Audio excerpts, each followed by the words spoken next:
Asia ಕಪ್ನಲ್ಲಿ ಅಜೇಯವಾಗಿ champion ಪಟ್ಟಕ್ಕೇರಿದ್ರು. ವೆಸ್ಟ್ ಇಂಡೀಸ್ ವಿರುದ್ಧದ ಟೆಸ್ಟ್ ಸರಣಿಯಲ್ಲಿ ಕ್ಲೀನ್ ಸ್ವೀಪ್ ಸಾಧನೆ ಮಾಡಿದ್ರು.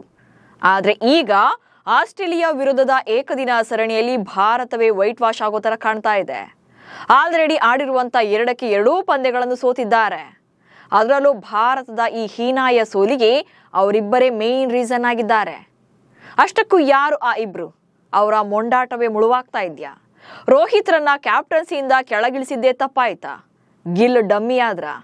ಈ ಬಗೆಗಿನ ಒಂದಷ್ಟು ಡೀಟೇಲ್ಸ್ ಅನ್ನ ಈ ವಿಡಿಯೋದಲ್ಲಿ ಕೊಡ್ತೀನಿ. ನಾನು ಶಾಂತ. ನೀವು ಸುದ್ದಿಯಾನದ ಸಬ್ಸ್ಕ್ರೈಬರ್ ಆಗೋದಿಕ್ಕೆ ಮರಿಬೇಡಿ.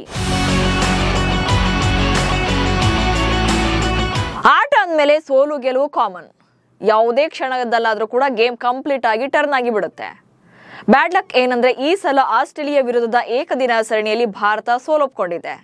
ಆದ್ರೆ ಈ ಸೋಲಿಗೆ ಕಾರಣ ಆಟಗಾರರಲ್ಲ, ಹೆಡ್ ಕೋಚ್ ಆಗಿರುವಂತ ಗೌತಮ್ ಗಂಭೀರ್ ಮತ್ತು ಆಯ್ಕೆ ಸಮಿತಿಯ ಮುಖ್ಯಸ್ಥ ಅಜಿತ್ ಅಗರ್ಕರ್ ಎನ್ನುವಂತ ಗಂಭೀರ ಆರೋಪ ಕೇಳಿ ಬರ್ತಾ ಇದೆ.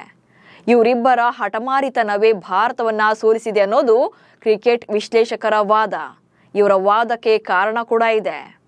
ಪ್ಲೇಯಿಂಗ್ 11 ನಲ್ಲಿ ಎಡವಿದ್ರ ಗಂಭೀರ್ ಮತ್ತು ಅಗರ್ಕರ್. ಕ್ರಿಕೆಟ್ ಅನ್ನೋದು ಟೀಮ್ ಗೇಮ್.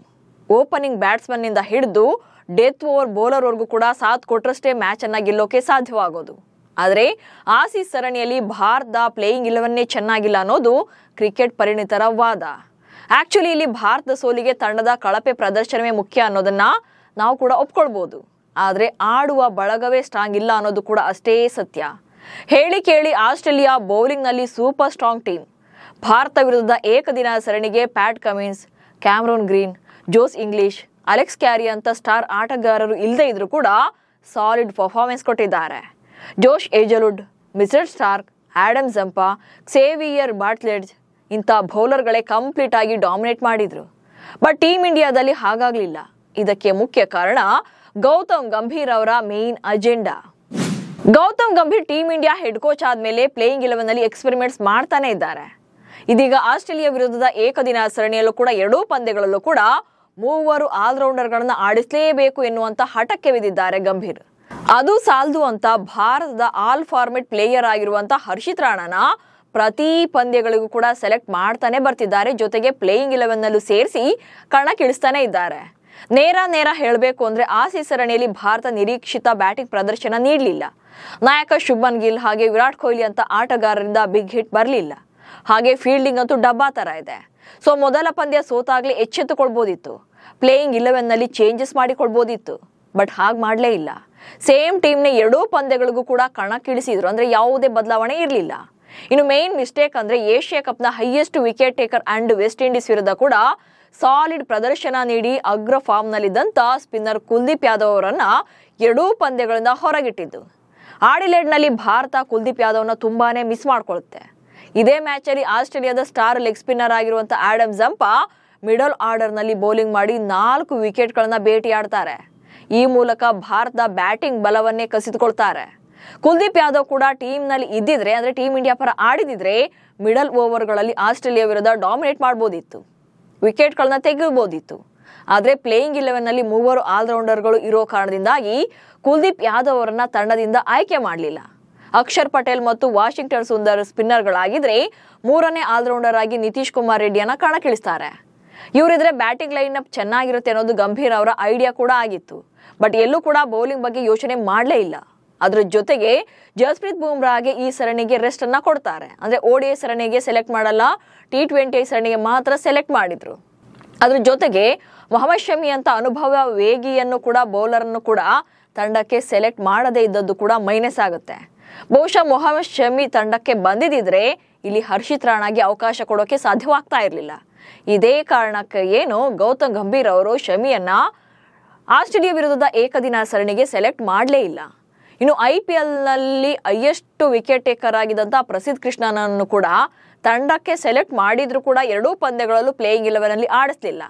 ಯಾಕಂದ್ರೆ ಪ್ರಸಿದ್ಧ ಕೃಷ್ಣ ತಂಡಕ್ಕೆ ಬಂದ್ರು ಕೂಡ ಅವರಲ್ಲಿ ಬ್ಯಾಟಿಂಗ್ ಡೆಪ್ತ್ ಇಲ್ಲ, ಅವರು ಬ್ಯಾಟಿಂಗ್ ಅಲ್ಲಿ ರನ್ಸ್ ಕೊಡಲ್ಲ ಅನ್ನೋದು ಇವರ ಐಡಿಯಾ ಆಗಿತ್ತು. ಅಂದ್ರೆ ಅಡ್ವಾಂಟೇಜ್ ಇಲ್ಲ ಅನ್ಕೊಂಡು ರಾಣಾನ ಫೈನಲ್ ಮಾಡ್ತಾರೆ. ಯಾಕಂದ್ರೆ ರಾಣಾ ಬ್ಯಾಟಿಂಗ್ ಅಲ್ಲಿ ಸ್ವಲ್ಪನಾದ್ರೂ ರನ್ಸ್ ಬರುತ್ತೆ ಅನ್ನೋದು ಇವರ idea. Okay, Rana second match ಅಲ್ಲಿ 24 ರನ್ಗಳನ್ನ ಹೊಡಿತಾರೆ, ಒಪ್ಕೊಳ್ಳೋಣ. ಕ್ರೂಷಿಯಲ್ ಟೈಮ್ ಅಲ್ಲಿ ಎಕ್ಸ್ಟ್ರಾ ರನ್ಸ್ ಬಂದಂಗಾಯ್ತು, ಇದಕ್ಕೆ ಅಪ್ರಿಶಿಯೇಟ್ ಮಾಡಲೇಬೇಕು. ಆದ್ರೆ ಅದೇ ರಾಣಾ ಬೌಲಿಂಗ್ ನಲ್ಲಿ ದುಬಾರಿ ಆಗ್ತಾರೆ. ಬೇರೆ ಬೌಲರ್ಗಳಿಗೆ ಕಂಪೇರ್ ಮಾಡಿದ್ರೆ 20 ರಿಂದ 30 ರನ್ಸ್ ಎಕ್ಸ್ಟ್ರಾನೇ ಬಿಟ್ಕೊಟ್ಟಿದ್ದಾರೆ. ಸಿರಾಜ್ 10 ಓವರ್ಗಳನ್ನ ಬೌಲ್ ಮಾಡಿದ್ರು ಕೂಡ 49 ರನ್ಸ್ಗಳನ್ನ ಕೊಡ್ತಾರೆ, ಹಾಗೆ 1 ವಿಕೆಟ್ ಅನ್ನ ತಗೊಳ್ತಾರೆ. ಇನ್ನು ಹರ್ಷದೀಪ್ ಸಿಂಗ್ 8.2 ಓವರ್ಗಳನ್ನ ಬೌಲ್ ಮಾಡಿ 41 ರನ್ಸ್ ಬಿಟ್ಕೊಡ್ತಾರೆ, ಹಾಗೆ 2 ವಿಕೆಟ್ಗಳನ್ನ ಬೇಟೆಯಾಡ್ತಾರೆ. ಇನ್ನು ವಾಷಿಂಗ್ಟನ್ ಸುಂದರ್ 7 ಓವರ್ಗಳನ್ನ ಬೌಲ್ ಮಾಡಿ 37 ರನ್ಸ್ ಅಷ್ಟೇ ಕೊಟ್ಟು 2 ವಿಕೆಟ್ಗಳನ್ನ ತಗೊಳ್ತಾರೆ.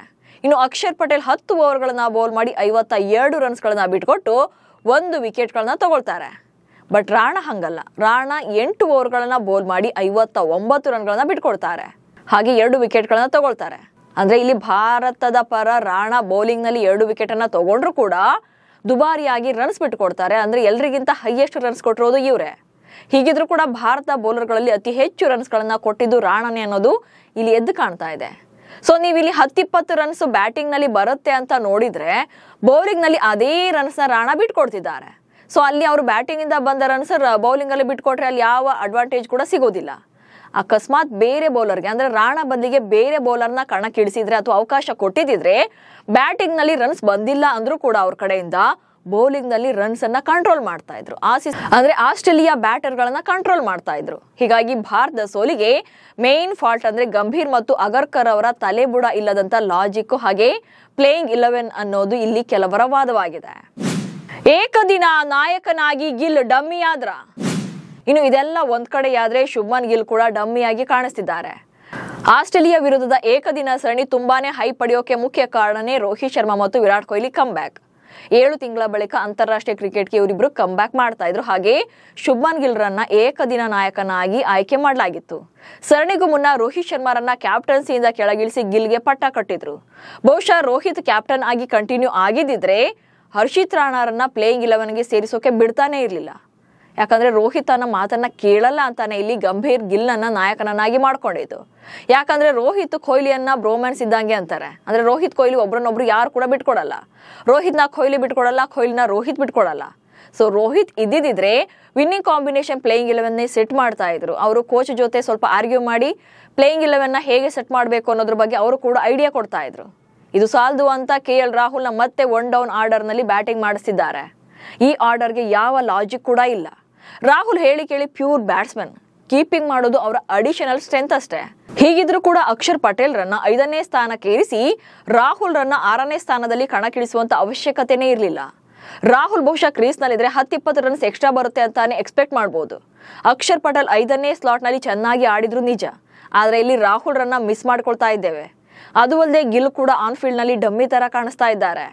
ಬ್ಯಾಟಿಂಗ್ ನಲ್ಲಿ ರನ್ಸ್ ಬರ್ತಾ ಇಲ್ಲ, ಫೀಲ್ಡ್ ಸೆಟ್ಟಿಂಗ್ ಬರ್ತಾ ಇಲ್ಲ, ಜೊತೆಗೆ ತನ್ನ ಮಾತು ಕೇಳಿದ್ರೆ ಸಾಕು ಅನ್ನೋ ತರದಲ್ಲಿ ಗಿಲ್ಗೆ ಗಂಭೀರ್ ಕ್ಯಾಪ್ಟನ್ಸಿಯನ್ನ ಕೊಟ್ಟಂತೆ ಕಾಣ್ತಾ ಇದೆ. ಆದ್ರೆ ಕಳೆದ 3 ವರ್ಷಗಳಿಂದ ಏಕದಿನ ಮಾದರಿಯಲ್ಲಿ ಒಂದು ಸ್ಟ್ಯಾಂಡರ್ಡ್ ಅನ್ನ ಸೆಟ್ ಮಾಡಿದಂತ ರೋಹಿತ್ ಶರ್ಮಾ ಮಾತ್ರ ಇದನ್ನೆಲ್ಲ ಅರಗಿಸಿಕೊಳ್ಳಕ್ಕಾಗದೆ ಮೌನವಾಗಿ ಸಹಿಸಿಕೊಳ್ತಿದ್ದಾರೆ. ಫೀಲ್ಡ್ ನಲ್ಲಿ ಸೈಲೆಂಟ್ ಆಗಿ ಮೂವ್ ಮಾಡ್ತಿದ್ದಾರೆ. ಸದ್ಯ ನಾಳೆ ಅಂದ್ರೆ ಏಕದಿನ ಮಾದರಿಯ ಕೊನೆಯ ಪಂದ್ಯ ಇದೆ, ಅಂದ್ರೆ 3ನೇ ಪಂದ್ಯ ಇದ್ದು ಇಲ್ಲಾದ್ರೂ ಬ್ಯಾಟಿಂಗ್ ಹಾಗೆ ಬೌಲಿಂಗ್ ಆರ್ಡರ್ ನಲ್ಲಿ ಏನಾದ್ರೂ ಚೇಂಜಸ್ ಮಾಡಿಕೊಳ್ತಾರಾ, ಅಟ್ಲೀಸ್ಟ್ ಅಂತಿಮ ಪಂದ್ಯವನ್ನಾದ್ರೂ ಗೆದ್ದು ಮರ್ಯಾದೆಯನ್ನು ಉಳಿಸಿಕೊಳ್ತಾರಾ, ಕ್ಲೀನ್ ಸ್ವೀಪ್ ಸಾಧನೆಯನ್ನು ತಪ್ಪಿಸಿಕೊಳ್ತಾರಾ, ಕಾದು ನೋಡ್ಬೇಕು. ನಮಸ್ಕಾರ.